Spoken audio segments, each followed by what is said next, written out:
Hello दोस्तों, जब भी हम त्रिभुज यानी ट्रायंगल की बात करते हैं तो हम यहाँ बेसिकली 3 प्रकार के त्रिभुज की बात करते हैं। समबाहु त्रिभुज यानी इक्विलैटरल ट्रायंगल, समद्विबाहु त्रिभुज यानी आइसोसेलेस ट्रायंगल और विषम बाहु त्रिभुज यानी स्केलीन ट्रायंगल।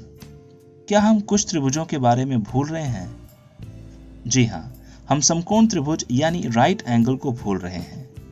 यह वह त्रिभुज होता है जिसका एक कोण 90 अंश का होता है।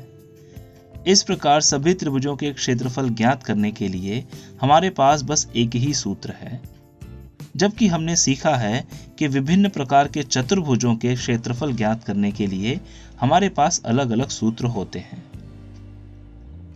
क्या यह आपको त्रिभुज के लिए थोड़ा अनुचित नहीं लगता?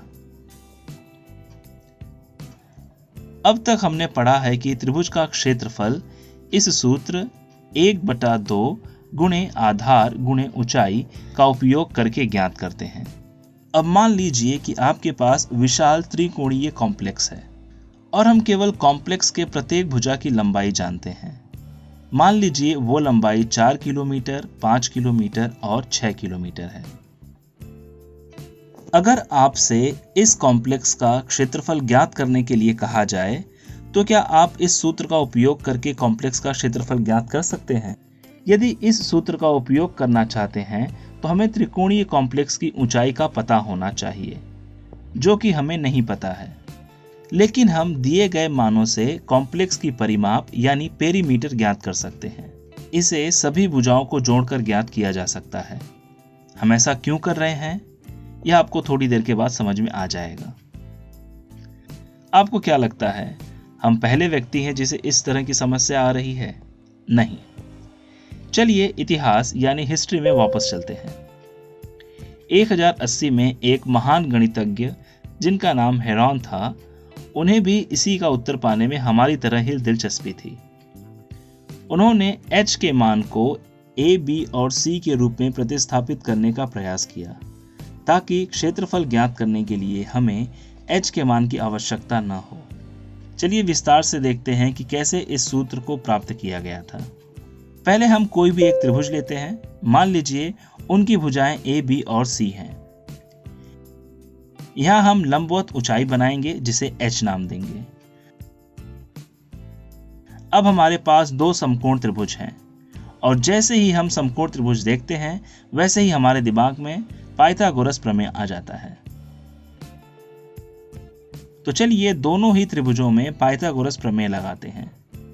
अब हमारे पास समीकरण 1 और समीकरण 2 है। चलिए दोनों को घटाते हैं। अब हमें a, b और c के रूप में x का मान प्राप्त होगा।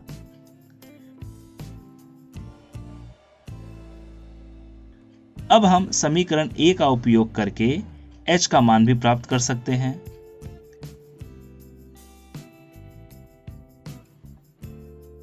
अब हम इसके लिए h के मान को इस सूत्र 1/2 गुणे आधार गुणे ऊंचाई में रखेंगे। चलिए c और 1/2 को वर्गमूल के अंदर लेते हैं। इसे आगे हल करने पर हमें सूत्र में सिर्फ परिमाप p और भुजा मिली। यहां हम देख सकते हैं कि परिमाप p यहां हर जगह 2 से विभाजित हो रहा है, इसलिए हमने इसे s से प्रतिस्थापित किया। यहाँ s को हम अर्ध परिमाप यानी सेमी पेरीमीटर कहते हैं। तो अब हमें यहाँ त्रिभुज का क्षेत्रफल करनी में s गुणे कोष्ठक में s ऋण a गुणे s ऋण b गुणे s ऋण c मिला। आखिरकार वह उस सूत्र के साथ आ गए जिसका उपयोग करके हम किसी भी त्रिभुज का क्षेत्रफल बिना ऊंचाई के केवल भुजाओं की लंबाई और इसके परिमाप की सहायता से ज्ञात कर सकते हैं। और इस सूत्र को याद रखना भी बहुत आसान है। आप सोच रहे होंगे कैसे? हमें सभी भुजाओं को अर्ध परिमाप में से घटाना है और फिर से हमें पूरे में अर्ध परिमाप से गुणा करना है और इसका वर्गमूल लेना है। आपको अभी यह थोड़ा कठिन लग रहा होगा, लेकिन जब आप इसकी ज़्यादा से ज़्यादा प्रैक्टिस करेंगे तो यह आपको आसान लगने लगेगा और काफ़ी आसानी से याद भी हो जाएगा। तो अब हम इस कॉम्प्लेक्स की बात करते हैं। यहाँ हमें ऊंचाई का मान नहीं चाहिए, तो अब हम कॉम्प्लेक्स का क्षेत्रफल ज्ञात करेंगे जिसकी भुजाओं का मान 4, 5 और 6 किलोमीटर है। तो इसका अर्ध परिमाप तीनों भुजाओं का योग बटे 2 होगा, जिसका मान होगा 7.5 किलोमीटर। इस प्रकार हमें कॉम्प्लेक्स का क्षेत्रफल 9.921 वर्ग किलोमीटर मिलेगा। तो दोस्तों, इस सूत्र का उपयोग हम सभी प्रकार के त्रिभुजों का क्षेत्रफल ज्ञात करने के लिए कर सकते हैं यदि हमें भुजाओं का मान प्राप्त है। क्या आपको याद है कि हमने चतुर्भुज का क्षेत्रफल ज्ञात करने के लिए इस सूत्र 1/2 गुणे आधार गुणे ऊंचाई का उपयोग किया है? अब यहाँ हम चतुर्भुज का क्षेत्रफल ज्ञात करने के लिए हेरोन्स सूत्र का उपयोग करेंगे। अब आपके मन में यह प्रश्न आया होगा कि किस प्रकार का चतुर्भुज है। दोस्तों, इसकी सबसे अच्छी बात यह है कि यदि हमें सभी आवश्यक भुजाएं दी गई हैं तो आप इस सूत्र का उपयोग करके किसी भी चतुर्भुज का भी क्षेत्रफल ज्ञात कर सकते हैं, जिसमें हमें चतुर्भुज का क्षेत्रफल हेरोन्स सूत्र का उपयोग करके ज्ञात करना है। मान लीजिए यहाँ ज्यामितीय आकार का एक फूल है जिसके प्रत्येक पेटल्स यानी पंखुड़ियां समान हैं और पतंग के आकार के हैं, जिसकी भुजाओं के मान दिए गए हैं। हमें सामने यानी फ्रंट का क्षेत्रफल ज्ञात करना है। यह आपको बहुत कठिन लग रहा होगा, लेकिन दोस्तों यह बहुत ही सरल है।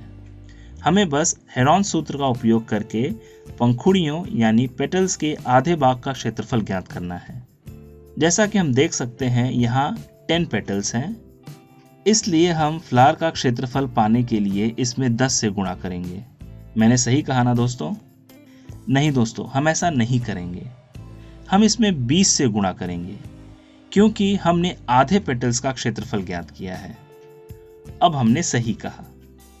दोस्तों, यह एक बहुत ही स्वाभाविक या कह लें कि कॉमन मिस्टेक है, लेकिन ध्यान रखकर इस मिस्टेक से हम बच सकते हैं। दोस्तों, मुझे आशा है कि यह सत्र आपको त्रिभुज और चतुर्भुज के क्षेत्रफल को समझने के लिए काफी मददगार सिद्ध होगा। अगर आपको यह वीडियो अच्छा लगा तो इसे लाइक कीजिए। ऐसे ही वीडियो देखने के लिए हमारे चैनल को सब्सक्राइब कीजिए। साथ ही यह वीडियो आपको कैसा लगा वह फीडबैक भी आप हमें कमेंट बॉक्स में दे सकते हैं। मिलते हैं अगले वीडियो में। Thank you for watching.